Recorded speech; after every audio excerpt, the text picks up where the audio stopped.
Canal Arte e Videogames apresenta O Caso do Baile da Vitória. Um conto de Agatha Christie. Foi a sorte que levou meu amigo Hercule Poirot, antigo chefe de polícia belga, a se envolver no caso Styles. Seu êxito granjeou-lhe a fama, e ele resolveu dedicar-se aos problemas criminais. Fui ferido na França e licenciado pelo exército, e finalmente voltei aos nossos aposentos em Londres. Sugeriram-me, como tinha acompanhado a maioria dos casos em que Poirot atuara, que fizesse um relatório dos mais interessantes. Nesse mister, creio que não poderia haver um início mais apropriado do que o estranho enigma que despertou tanta curiosidade pública na época, o caso do Baile da Vitória. Embora não demonstre tão cabalmente os peculiares métodos de Poirot, como alguns casos mais obscuros, seus aspectos sensacionais, as personalidades famosas envolvidas no escândalo e a tremenda publicidade que a imprensa lhe concedeu, o tornam uma cause célebre. E há bastante tempo creio que é justo que o mundo tenha conhecimento da atuação de Hercule Poirot em sua resolução. Numa bela manhã de primavera, estava na companhia de Poirot em seus aposentos. Meu amigo, elegante e apurado como sempre, com sua cabeça que lembrava um ovo ligeiramente inclinado para o lado, passava, com meticuloso cuidado, uma nova pomada nos bigodes. Uma vaidade inofensiva era um dos traços de Poirot, compatível e paralela ao seu amor pela ordem e pelo método. O jornal do Daily Newsmonger, que eu estivera lendo, escorregara para o chão e estava em profunda meditação quando ele me chamou. Em que reflete assim com tanta concentração, mon ami? Para ser franco, estava intrigado com o misterioso caso do Baile da Vitória. Os jornais só falam nisso, e então indiquei-lhe a folha. É verdade? Quanto mais leio sobre o assunto, mais totalmente envolto em brumas parece-me o mistério. E disse eu, empolgado: quem matou Lord Cronshaw? E a morte de Coco Courtenay na mesma noite seria mera coincidência? Um acidente? Talvez ela tenha tido uma overdose de cocaína de propósito. Fiz uma pausa. Depois acrescentei, melodramático: são perguntas que não me saem da cabeça. Para minha frustração, Poirot não vibrou com a história. Ele voltou a se olhar no espelho e apenas murmurou: essa nova pomada é mesmo uma maravilha para os bigodes. Subitamente, entretanto, ele lançou-me um olhar de cumplicidade, acrescentando em seguida: e que respostas você tem dado às suas questões? Antes que eu pudesse responder, a porta foi aberta e Nossa Senhoria anunciou o inspetor Japp. O inspetor da Scotland Yard era um velho amigo nosso, e o recebemos animados. Meu velho Japp! Exclamou Poirot. O que o traz aqui? Bem, Monsieur Poirot. Iniciou Japp, sentando-se e me cumprimentando com a cabeça. Estou envolvido num caso que poderia lhe interessar. Vim aqui saber se você não quer pôr as mãos na massa. Poirot confiava nas habilidades de Japp, embora lamentasse a sua falta de método. De minha parte, eu considerava que o que o inspetor tinha de mais admirável era o seu jeito astucioso de obter favores, como se dispensasse honrarias. Trata-se do caso do Baile da Vitória, disse Japp, dando uma piscadinha. Tenho certeza de que você gostaria de participar das investigações. E Poirot sorriu para mim. Meu amigo Hastings ficaria encantado, sem dúvida. O assunto não sai da cabeça dele, n'est-ce pas, mon ami? Bem, e você também não deve continuar imune por muito tempo. Estar por dentro de um caso como esse não é para qualquer um. Dos fatos principais, suponho que você já esteja a par, correto? Conheço apenas a versão dos jornais, que me parece exagerada e confusa. Conte-me você mesmo a história toda. Japp ajeitou-se confortavelmente na poltrona e começou. Como todos sabemos, quinta passada foi a noite do grande Baile da Vitória.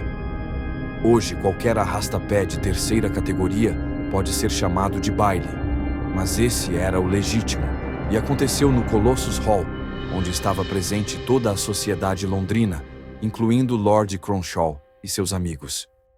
E quem é, afinal, esse cavalheiro? Interrompeu Poirot. O que se sabe sobre ele? Visconde de Cronshaw, o quinto da sua linhagem. Homem de 25 anos, rico, solteiro, apaixonado por teatro. Havia rumores de que ele estava envolvido com a senhorita Courtney do Albany Theatre, uma jovem fascinante, conhecida pelos amigos como Coco. Ótimo, continueis. Lord Cronshaw estava acompanhado de mais 5 pessoas. Seu tio, o honorável Eustace Beltane, uma jovem viúva americana, a senhora Malaby, um jovem ator, Chris Davidson, sua esposa e, como não podia deixar de ser, a senhorita Coco Courtney. Era um baile à fantasia e o grupo de Cronshaw representava a antiga comédia italiana ou algo do gênero. Comédia dell'arte? Murmurou Poirot. Isso mesmo. As fantasias eram cópias de um conjunto de estatuetas de porcelana da coleção de Eustace Beltane. Lord Cronshaw era Arlequim.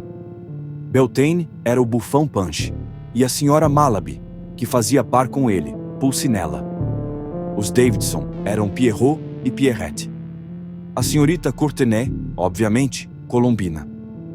Logo no início da noite, já era visível que algo não ia bem. Lord Cronshaw estava mal-humorado e agia de maneira estranha. Quando o grupo se reuniu para jantar na sala reservada por ele, o silêncio da senhorita Courtney chamou a atenção de todos.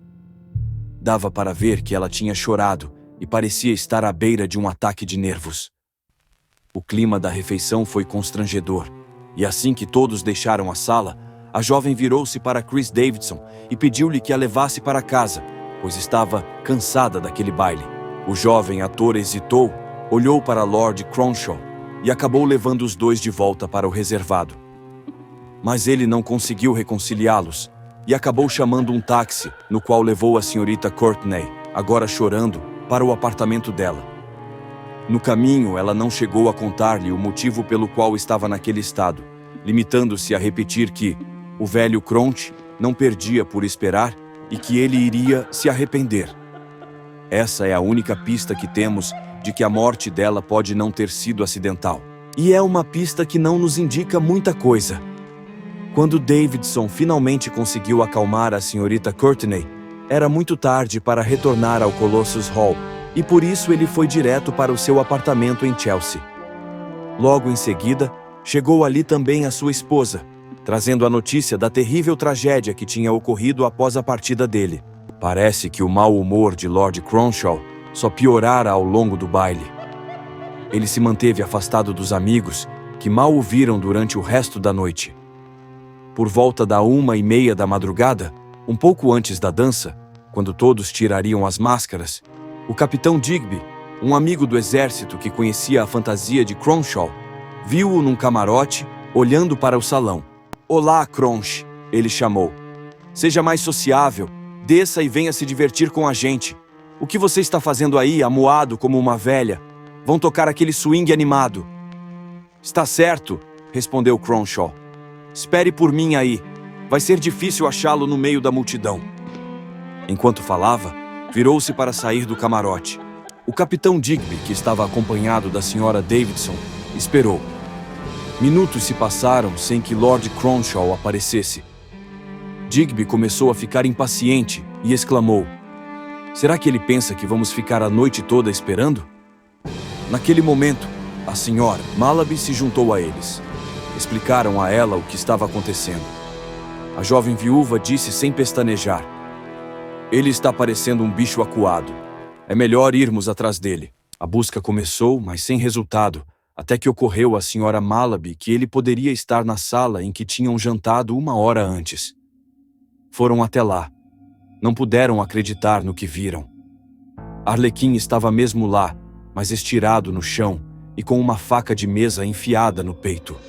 Jep fez uma pausa, balançando afirmativamente a cabeça, e Poirot disse entusiasmado: Une belle affaire. E o assassino não deixou pistas? Seria estranho se deixasse.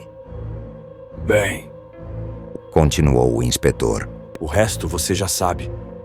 A tragédia foi dupla. No dia seguinte, as manchetes de todos os jornais anunciavam também o assassinato da senhorita Courtney, a atriz que todos conheciam.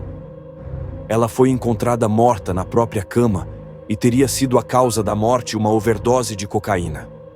Acidente ou suicídio? A criada, ao ser interrogada, admitiu que a senhorita Courtney era usuária da droga, e o veredito foi o de morte acidental. Mas não podemos descartar a hipótese de suicídio. A morte dela complica as coisas para nós, já que ficamos sem pistas quanto ao motivo da briga daquela noite. Uma caixinha esmaltada foi encontrada com o morto. Na tampa, tinha o nome Coco, escrito com brilhantes, e dentro, cocaína. A criada da senhorita Courtney reconheceu o objeto de sua patroa e disse que ela o carregava sempre consigo, já que não conseguia mais ficar sem a droga. Lord Cronshaw também era viciado? Não. Pelo contrário, ele era contra qualquer tipo de droga. Poirot balançou a cabeça, pensativo. Mas se a caixinha estava com ele, então ele sabia que a senhorita Courtney era usuária. Isso é estranho, você não acha, Japp? Talvez, respondeu Japp, sem prestar muita atenção. Eu sorri. Bem, disse Japp. Esse é o caso. O que você pensa a respeito? Você não descobriu mais nada além do que me contou? Sim, isso aqui, respondeu Japp, tirando do bolso um pequeno objeto que entregou a Poirot. Era um pomponzinho verde esmeralda de seda, com uns fiapos dependurados, como se tivesse sido arrancado com violência. Encontramos isto no punho fechado do morto, explicou o inspetor. Poirot devolveu o pompom sem comentários e perguntou. Lord Cronshaw tinha inimigos? Que eu saiba, não. Ele parecia ser um sujeito muito popular. E quem lucra com sua morte? Seu tio, Eustace Beltane, que herda o título e as propriedades. Há alguns fatos suspeitos contra ele. Várias pessoas afirmam ter ouvido uma violenta discussão na sala da ceia, e que Beltane era um dos que discutiam. E o fato do crime ter sido cometido com uma faca que estava sobre a mesa parece indicar um ato impulsivo, cometido durante uma exaltação. O que tem o Sr. Beltane a dizer sobre o assunto? Disse que chamava a atenção de um dos garçons, que estava meio bêbado, e que o fato se passou por volta de 1 hora. Como já vimos, o testemunho do capitão Digby limita-se a um intervalo de 10 minutos, a hora do crime. Foi este um espaço de tempo que decorreu entre o momento em que falou com Cronshaw e a descoberta do corpo. E de qualquer forma, suponho que Sr. Beltane, como polichinelo, usasse uma corcunda e uma gola de folhos. Não conheço bem os detalhes das fantasias, disse Japp olhando para Poirot com curiosidade. Não vejo a relação que possam ter com o caso. Não? Havia uma ponta de zombaria no sorriso de Poirot. Nos seus olhos brilhava a luzinha verde que eu já aprendera a reconhecer. Havia uma cortina na sala da ceia, não havia? Havia sim, mas... Com espaço suficiente atrás para ocultar um homem? Bem, na verdade há um pequeno nicho, mas como soube? Não esteve lá? Esteve, Monsieur Poirot?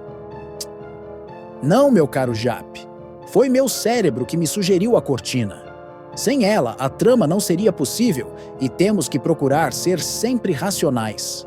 Mas diga-me, o médico não foi chamado? Naturalmente, logo em seguida. Mas nada pôde ser feito. A morte deve ter sido instantânea. Poirot balançou a cabeça com impaciência. Sim, eu compreendo. E esse médico não testemunhou no inquérito? Sim, ele testemunhou. Ele mencionou algum sintoma estranho? Nada havia no corpo que lhe parecesse anormal? E Japp encarou o homenzinho. Mencionou, Monsieur Poirot. Não sei aonde pretende chegar, mas ele disse que havia uma certa rigidez nos membros que não conseguia explicar. Haha! Fez Poirot. Mon Dieu, Japp, isso dá o que pensar, não? Pude ver que certamente Japp não pensara em nada. O senhor está pensando em veneno, monsieur? Por que diabos alguém envenenaria um homem e depois enfiaria uma faca nele? Na verdade, isso seria ridículo. Concordou Poirot com placidez. Gostaria de examinar pessoalmente alguma coisa? Se quiser ver o aposento onde o corpo foi encontrado... Poirot abanou as mãos. De forma alguma. Já me deu a informação mais importante. A opinião de Lord Cronshaw sobre os toxicômanos. Então não há nada que deseje ver? Só uma coisa. E o que é? A coleção de estatuetas de onde foram copiadas as fantasias. E o inspetor Japp o olhou espantado. Bem, o senhor é mesmo estranho. Pode arranjar isto, inspetor?